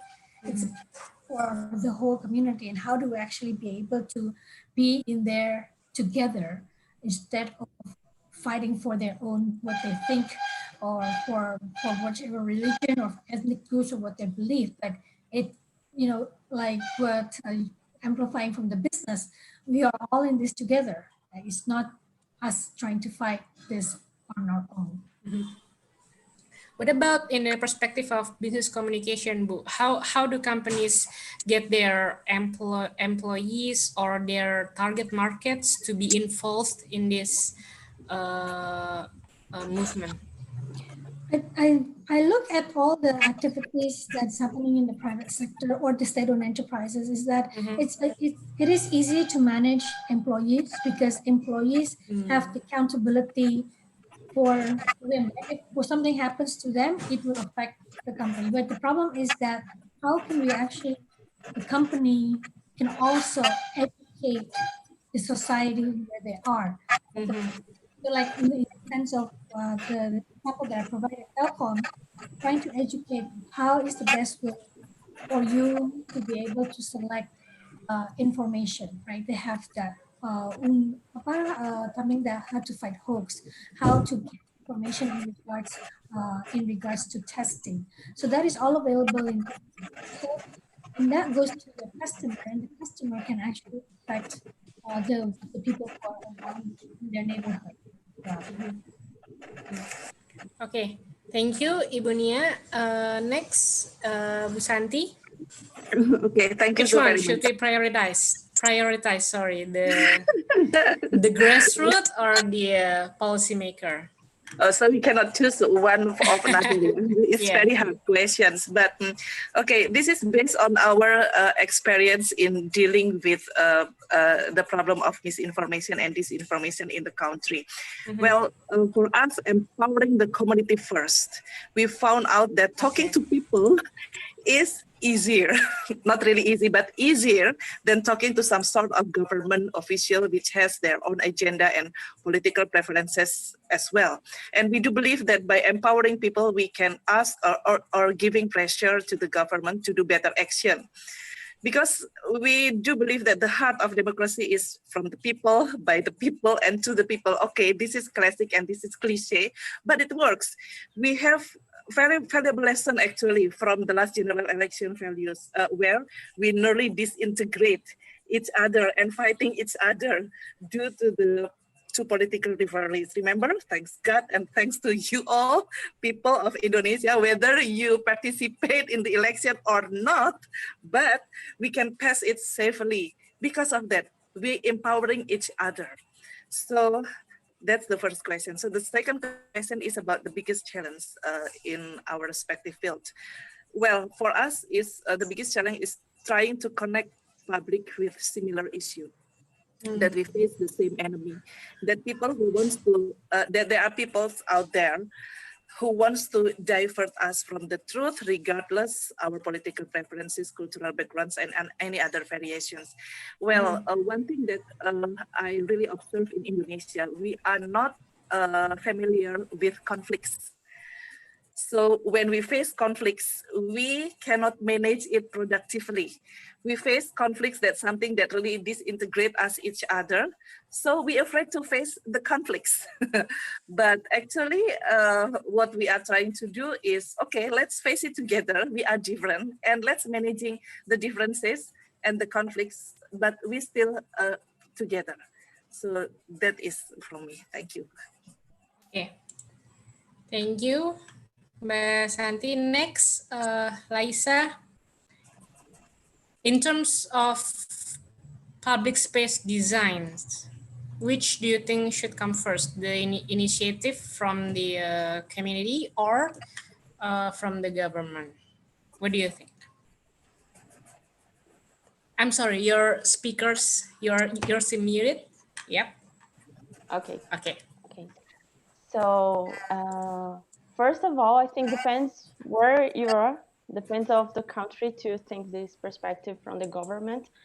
Because here in Brazil, I don't know if you've heard about it, we have a lot of problems during the government spreading fake news and not understanding the problem of the coronavirus, and which is the biggest problems here we're facing, the fake news against the government. So the changes are coming from society itself, which is a good thing because people are working independently. And what we have seen so far is that we need to work without depending on government decisions. Although it's important that if the government says something, people tend to believe it. But I live in Brasilia, which is the capital of Brazil, and the president lives here. And when we were in the first weeks of the quarantine, he started to walk all over the city and providing actually, he was gathering people because he was outside. So we had this problem of the coronavirus and the government here. So the action needed to come from the people. I think which is important. So people need to rely on the community and on the government. Although Brazil is a country that really needs to be provided by social programs, but I think the challenge. So answer the second questions. I think all the design, communication, doctors, everyone, I think the biggest challenge now is to save lives. So, and the design is working to provide equipment in low costs to be to everyone to have it. Affordable, yeah. And I think this is the biggest challenge now. And we here in Brazil, we are like 100 years, yes. Everyone closed at home. We don't know when it's going to end, and the numbers of people getting infected are increasing, and we have the problems with economy. And everyone wants to go outside. We have the problem of social distance because we want to be together, but we cannot. So I think design is working on it to help people to be at home when we see that people are a lot at home watching TV, watching Netflix. I think design is working on it, and we see how art is important in this moment. People are at home reading books, watching series, movies, and I think that's a good thing that we see another role of art as well in this pandemic to saving people's lives, saving the mental health of people. Okay, I think that's all. And thank you very much for the inviting. It was a pleasure to be part of it. Yeah, and you're welcome. Despite of the time zone, the day is rising right now. The sun is rising right now in Brazil. But okay, You're it was not really sleepy anymore. Yeah, thank you, Laisa. And for the last speaker, I would like to give chance to Dr. Hadi. Are you available? Are you there? Yes, I am. Yes. I will, please Yes. answer the both questions. So I think, I think that government politics first of all should refer to a scientific approach or scientific approaches, and not to political and economical objectives. Even though I understand that in this time, in this difficult time, all over the world, there are a lot of countries that that need to refunction their economics, and the people that need to work so they can live. I can understand that. So for me, conscience should be present with no panic, because we should take in consideration that panic sometime or many times can perturbate our conscience and the good thing and the right thing that we do. Information and awareness should be shared openly and correctly, from government to population, from population to government, between communities, so between population groups, etc. And media, for sure, has a very big role accompanying and doing this. I think about also online communities that was created and still being constructed every day, discussing things, different issues, different problems related to pandemic. I think about the importance of archiving information, because there is a lot of information today, and we need to organize it, to archive it, to keep it, so we can read it another time. We can maybe evaluate it, analyze it, etc. I think about respecting measures of social distance, especially for persons who need to go to their work, because life should continue, and not everyone can work using Zoom or using internet from his home. There are a lot of people that they need to go and to be present to work. So it's important to respect the social distance, the measures that government and the medication system are talking about. And finally, I think we should all think about changing our life habits. Professor talked about the changement in the tourism, the changement in the consumption, the changement in the work. I think that yes, we have to rethink our life habits and to adapt and adjust our space and our life habits to these new conditions. Thanks. Thank you, Dr. Hadi. So that's it for our discussion today. I'm pretty happy that we kind of reach a simple conclusion that participatory matters, and we need to, work to improve the participatory approach in each our respective fields. I would like to express my gratitude to Dr. Nia Saginastiti, Ibu Santi Indra Astuti, Dr. Hadi, and Laisa. I would like also to thank Professor Ang Peng Hua, who already left us for another meeting. So thank you, everybody. And I would like to pass the microphone back to Lintang. Lintang, are you there?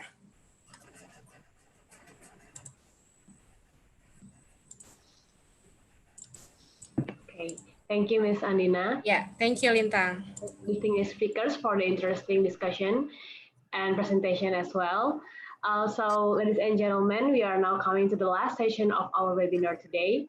For closing, we will hear some remarks from the Dean of Vkom Unisba, Dr. Septiawan Santana Kurnia, and Director of Mavindo, Bapak Septiaji Eko Nugroho.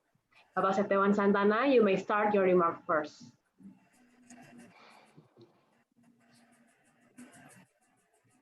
Bapak Setiawan. Hello. Okay. Ladies and gentlemen, Prof. Ang Penghwa, Ibu Dorin Kartika Wangi, Ibu Nia Sari Nastiti, and Laisa Rebelo Calvacante, and Prof. Hadi Sabayon, thank you. Thank you for this valuable opportunity. As collaborator of this event, allow me to congratulate the 11th anniversary of the School of Communication of Atmajaya University. On behalf of my colleagues, allow me to express gratitude and proud upon your contribution and achievements. This collaboration also is parallel with the topic of today's webinar. We discuss the power of social capital, community, and participation, both in theory and application. Our speakers here have shared their insight and experience, which benefiting us, not limit just for this pandemic situation, but also in the future. We know what about media role, business, and etc. and design of life. I do believe that communication is the cemented key to mobilize embedded resource to heal the world that already came to a global crisis due to this pandemic. I do believe that the message of our webinar today will strengthen us to boldly resize and move forward. Thank you very much for inviting us in this collaboration. May we sustain this collaboration with more stakeholder and productive contribution to the society. Allow me to close these remarks by saying Alhamdulillah Rabbil Alamin. Praise to be to the God. God bless to you all. Wassalamualaikum warahmatullahi wabarakatuh. Thank you, Bapak Setiawan. Bapak Setyaji Eko Nugroho, you may start your speech.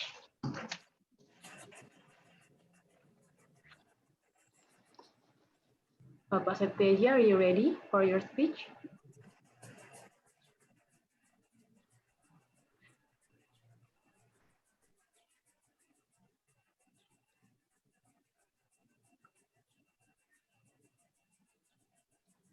Mbak Dewi.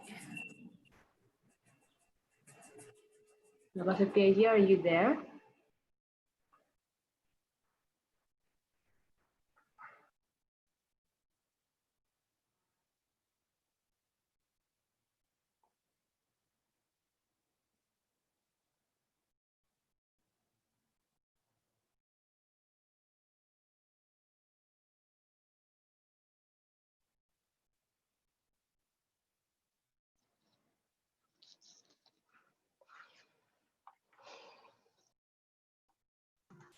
Ibu Dewi will represent the Mafindo to give a remark. Ibu Dewi, please. Hello. Hello, everybody. Can you hear me? Yes. Hello. Thank you for everybody.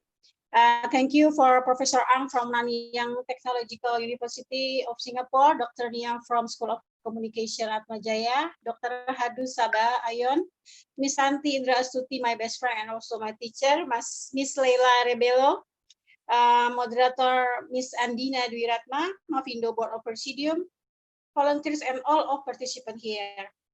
I am Dewi Sari. May I represent Mafindo? I'm CEO of Mafindo and being asked by the committee to give the closing remarks. As Professor M said, no one knows that we will face the situation globally, so that is declared a pandemic, and indeed its impact is extraordinary. Mafindo, as a non-profit organization in eradicating hoaxes as a part of Mafindo, we are really appreciate this event. Innovation in business, social life, and collaboration of various parties is very needed dealing with this pandemic and for post-pandemic. Multiplier impacts such as hoax attacks, infodemics, minus economic growth rates, and even if it rises, it will be very small and just in some countries in the world. Problems of health and social are also our shared responsibility, not just a group or partially.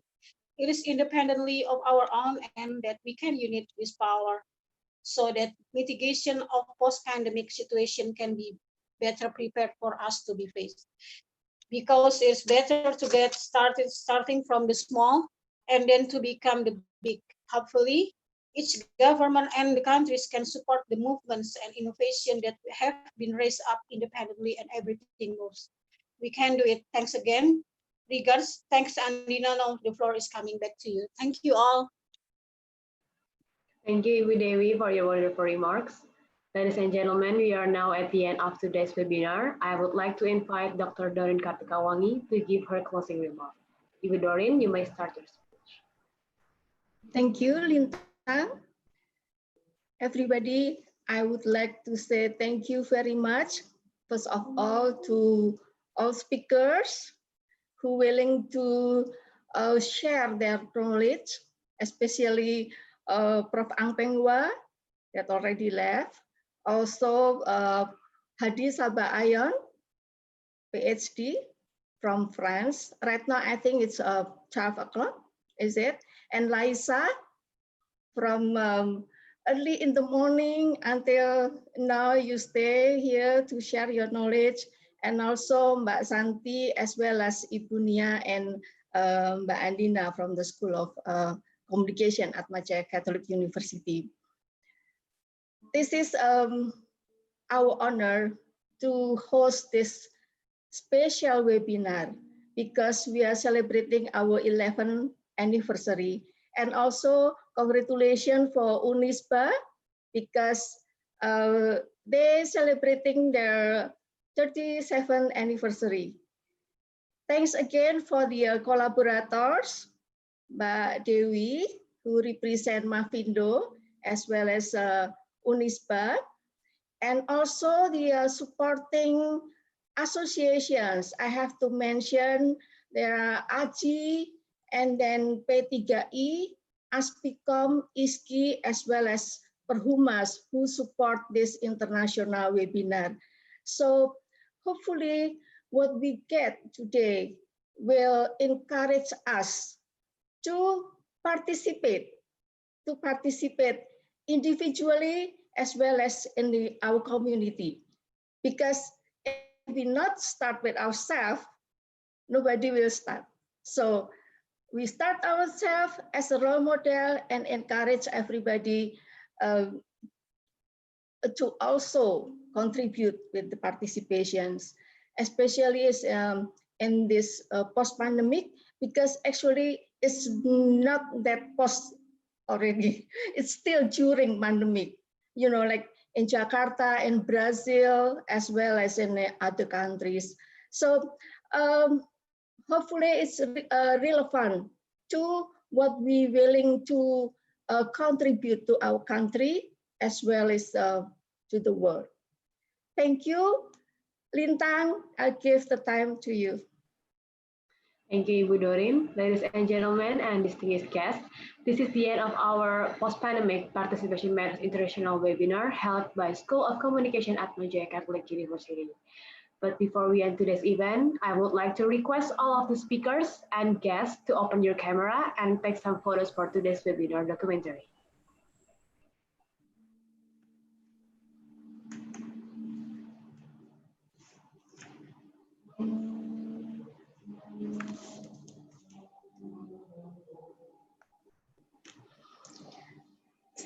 I'm happy to see all the healthy and happy faces here. I know a lot of friends who come to this webinar. Glad that you make your time to come to this webinar. I would like to ask Mbak Jaya to take the picture. There is a 10 screen. 10 screen. So you have to be patient and give us your best smile.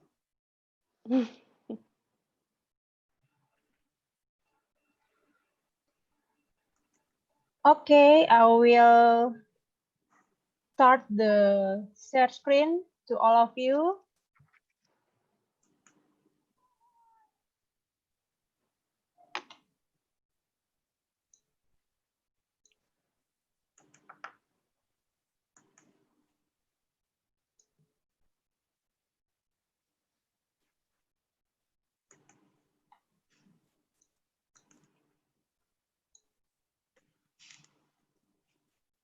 Keep smile, everyone.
Okay, it's done, Mbak Tia?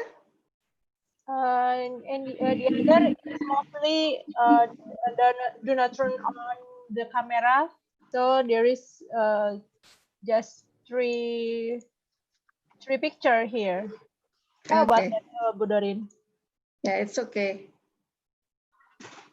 Yeah, usually people, you know, lie down or maybe it's not proper enough to open their camera, so it's okay. Yeah. Friday Again, afternoon. thank you very much. Lintang, you may close the webinar. Thank you, ladies and gentlemen. Thank you for your participation. Bon voyage and goodbye. You Goodbye. Bye. Thank you very much. Thank you very much, Liza.